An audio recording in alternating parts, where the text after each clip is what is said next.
Hello, Evolution 19. My name is Termuende, co-founder of Now Innovations, author of Rethink Work. I can't wait to be working with you on October 8th in Mannheim, Pennsylvania to talk about not just where we came from, but where we're going next. What is this intersection of technology, of generations, of workplace culture and fit, and how can we get the most out of our people? Not so that just our organizations do well, but so that we can enjoy the time we spend doing more than anything else, which is of course work.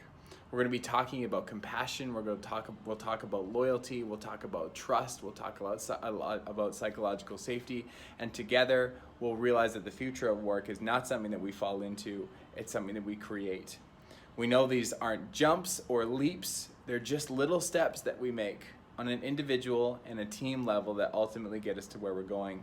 These shifts, these small 1-degree shifts, I believe are what's key to success, and I'm so excited to be sharing them with you and ultimately co-creating what a thriving team is going to look like for our organizations in the future. Until October 8th, I'll be excited to see you, and I hope you have a great time leading up to our day together. Take care. Bye-bye.